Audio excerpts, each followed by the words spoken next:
রমজান মাস যেহেতু এসে পড়েছে, তো রমজানে তো আমাদের এটা লাগেই। তো এটার ফুল রেসিপি আমি দিয়ে দিচ্ছি। আজকে বানাবো হলো পেঁয়াজু বা ডালের বড়া। আমি পেঁয়াজু বা ডালের বড়া কীভাবে বানাচ্ছি সেম প্রসেসিং আপনারা বানাতে পারেন, এবং তেলের পরিমাণটা কম ছিল। ডালের বড়ার জন্য তো এখানে ডাল নিয়েছি প্রায় আমি 250 গ্রামের মতো। এটা আমি এই ব্লেন্ডার করেছি। হ্যাঁ, তো এখানে নিয়েছি হলো কাঁচামরিচ, ধনিয়া পাতা, ওগুলো আমি এখানে অ্যাড করব। তার আগে আমি কি করব, লবণ দিব,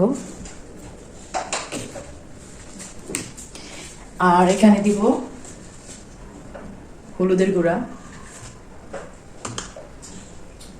যেহেতু আমার বাচ্চারা খাবে, সো এই কারণে আমি কি বলে ঝালটা একটু কম দিব, হালকা একটু গুঁড়া মরিচ দিব জাস্ট একটু ফ্লেভারের জন্য। তো এখানে আমি আদা রসুনের বাটা দিব, মানে আদা রসুনের পেস্ট যেটা, সেটা দিব। আমি আদা এবং রসুন পেস্ট করে নিয়েছি, তো এটা এখানে অ্যাড করে দিব অল্প একটু। অনেকে শুধু আদা বাটা দেয়, বাট আমি দুইটাই মিক্স করে দিব। আর এখানে আরেকটা স্পেশাল মশলা দিব, যেটা আমি সবসময় সবকিছুতে প্রেফার করি দেওয়ার। এর আগে যারা আমার ভিডিও দেখেছেন, তো এই যে এটা সবাই দেন, বাট আমিও দিই। এটা হলো ম্যাজিক মশলা, সবটুকু দিয়ে দিব।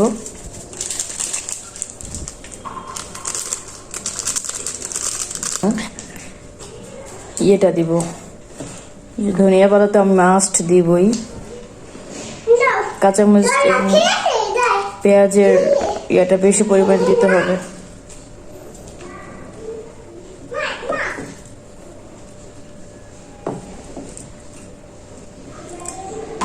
সব কিছু দিয়ে দিন, আমি একটু মাখাবো।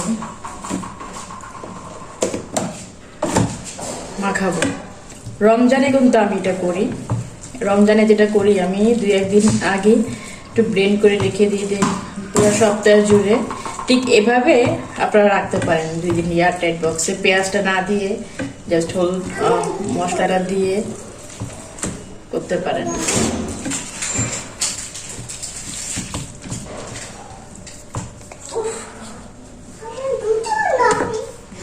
আলু একটু দিব, সম্পূর্ণ দিয়ে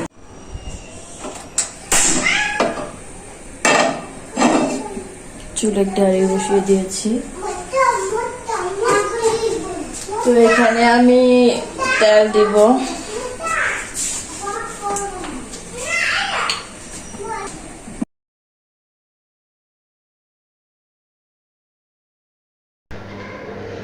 তো আমার এই তেলটা প্রায় গরম হয়ে গেছে। তো এখানে আমি যে পেঁয়াজগুলো ছিল ওগুলো আমি আমার পছন্দ মতো শেপে দিয়ে দেব। আপনারা যে যেরকম শেপে দিবেন ঠিক ওইভাবে মানে আর কি দিবেন।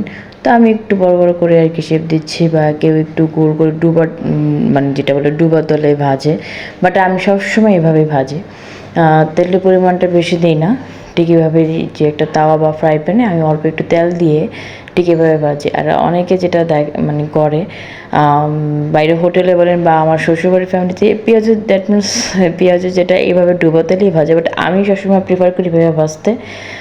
তেলটা একটু দেখা যায় স্বাস্থ্যকর জন্য, যেহেতু রমজান সারাদিন আমরা রোজা রাখবো, তো সেটা স্বাস্থ্যের জন্য ভালো আমার কাছে মনে হয়। তো তেলের পরিমাণটা আমি এভাবে করি। তো আপনারা এভাবে ট্রাই করতে পারেন যে অল্প তেলে এইভাবে ফ্রাই প্যান বা যেটা বলে কোনো একটা কড়াইতে অল্প একটু তেল দিয়ে এভাবে আপনারা ভাজতে পারেন। প্রথমে যে এভাবে জাস্ট 2-1 মিনিট ভাজবো, ভাজার পর দিন আবার উল্টিয়ে ভাজবো, এভাবে এপিট 2 মিনিট 2 মিনিট মোট 4-5 মিনিট আমি আর কি ভাজবো। ভাজার পর দিন আমি নামিয়ে ফেলবো। তো এভাবে খেতে খারাপ হয় না, ভালোই হয়। আপনারা এভাবে ট্রাই করতে পারেন বাসায় আমি যেভাবে করছি। আর এখানে আপনাদের পছন্দ মতো ঝাল, মানে যে যেরকম পছন্দ করেন ওইভাবে আর কি দিতে পারেন।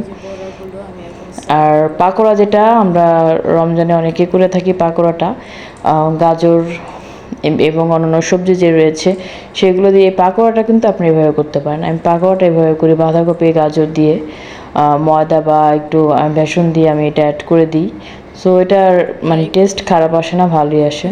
তো আমি যেভাবে করছি আপনি এভাবে করতে পারেন। আমি জানি অনেকে পেঁয়াজ এভাবে ভাজে না, বা কেউ কেউ ভাজে, বাট আমি এভাবে ভাজে দেখেই আপনাদের মাঝে আর কি শেয়ার করলাম।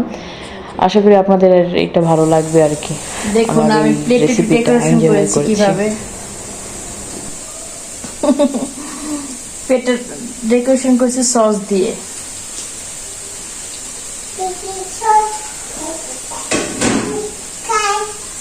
Sauce.